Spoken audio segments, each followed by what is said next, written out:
వేరే వాళ్ళతో చూస్తున్నాడు, మాట్లాడుతున్నాడు, భార్య గమ్మునుంటుందా?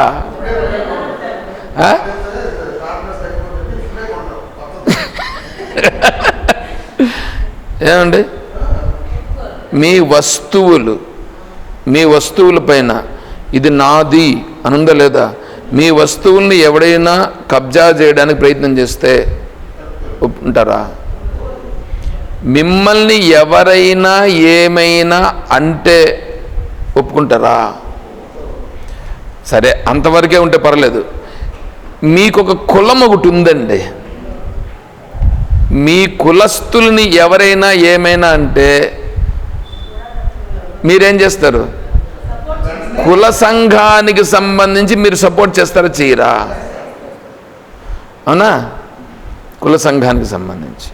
తర్వాత జాతి అంటే మానవ జాతి. సరే, అది వారుగా పెడదాం. మీ దేశం ఏమంటే పాకిస్తాన్కి ఇండియాకు మధ్యలో యుద్ధం జరుగుతుంది. ఆ యుద్ధం జరిగేటప్పుడు ఆడ మిలిటరీ వాళ్ళు ఏదో జరుగుతూ ఉంటుంది. వీళ్ళు ఏమని పెడుతున్నారు చూసారా మీరు? పోస్ట్లో నాకు గన్ ఇవ్వండి సార్, నాకు నిజంగానే వాడు చెప్తా ఉండేది, నాకు గన్ ఇవ్వండి సార్. ఆహా, ఈయన గన్ పట్టుకునేదన్నా తెలుస్తుందో చెప్పండి?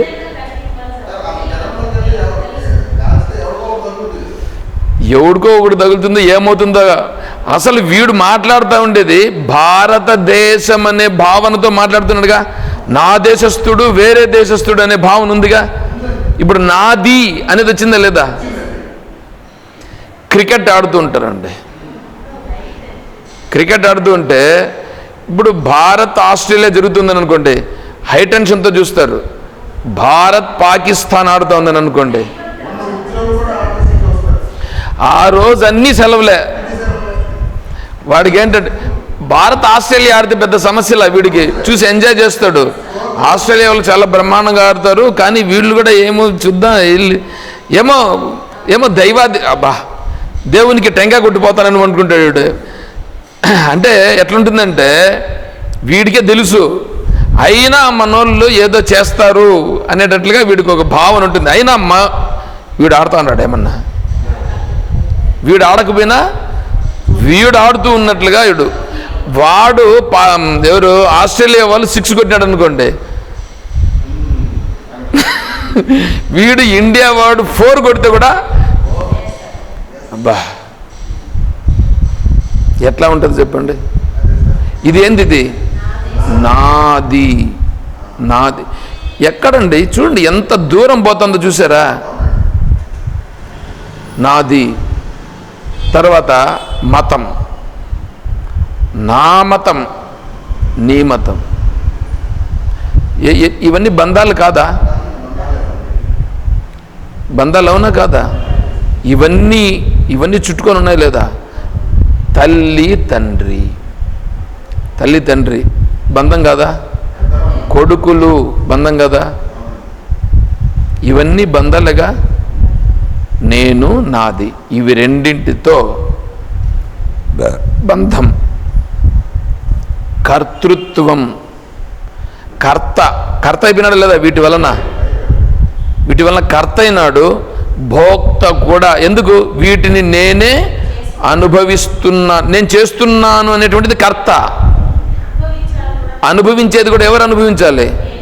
నేను అనుభవించాలి కానీ వేరేవాడు అనుభవించకూడదు. ఇది భోక్తృత్వం.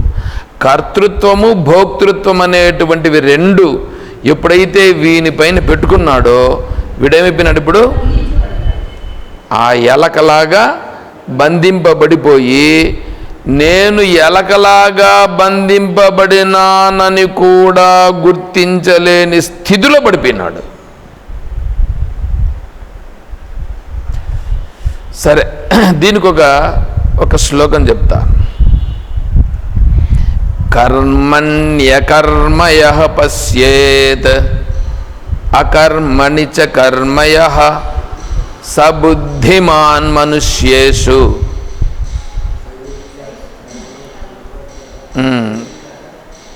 కర్మకృత్ సయుక్త కృష్ణ కర్మకృత్ సయుక్త కృష్ణ కర్మకృత్. కర్మయందు అకర్మను, అకర్మయందు కర్మను ఎవడు చూస్తాడో వాడిప్పుడు కర్త కాడు. కర్తృత్వం గురించి చెప్పుకున్నాం కదా. ఇప్పుడు కర్తృత్వంలో నుంచి వీడు బయటపడిపోవాలంటే కర్మలో అకర్మను చూడాలా, అకర్మలో కర్మను చూడాలా.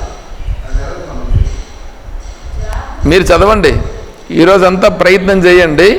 రేపు సాయంకాలం మళ్ళా మనం ఇక్కడ కలుస్తాంగా, అప్పుడు చెప్పుకుంటాం. తర్వాత భోక్తృత్వం.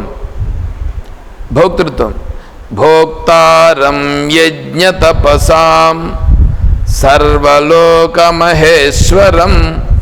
సుహృదం సర్వభూతానాం జ్ఞాత్వా మాం శాంతి మృచ్చతి.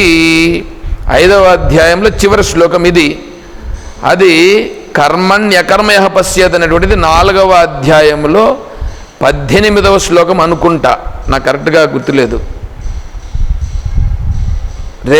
రేపు వీటిని గురించి చూద్దాం. మీరు కూడా మీ ప్రయత్నం చేయండి. మీరు కూడా మీ వివేకవంతులే కదా, కాబట్టి చూడండి. అంటే అక్కడ ఏమవుతుందంటే భోక్తారం యజ్ఞ తపసాం, అన్నింటినీ అనుభవిస్తూ ఉన్నటువంటిది నేనే.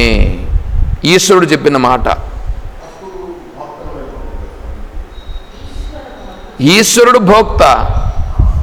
ఈశ్వరుడు భోక్త అయినప్పుడు నువ్వు భోక్త ఎట్లవుతావు? కానీ నువ్వేమంటున్నావు? నేను భోక్తను అంటున్నావు. నువ్వు భోక్తను అంటున్నావు. ఇప్పుడు భోక్త నువ్వు కాదు, ఈశ్వరుడు.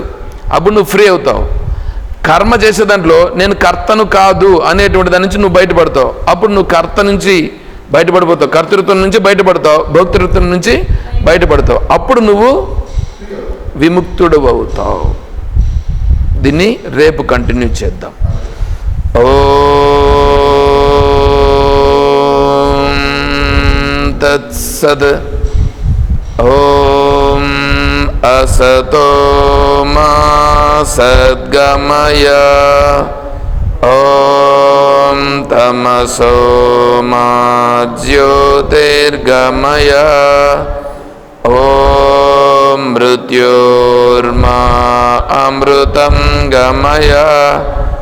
ఓం శాంతి శాంతి శాంతి. హరి ఓం తత్సత్. ఓం సర్వం శ్రీ సద్గురు చరణారవిందార్పణమస్తు. ఓం జయ బోలో శ్రీ కృష్ణ పరమాత్మ की जय, बोलो गीता माता की जय, बोलो भक्त मंडली की हर नमः पार्वती पतये.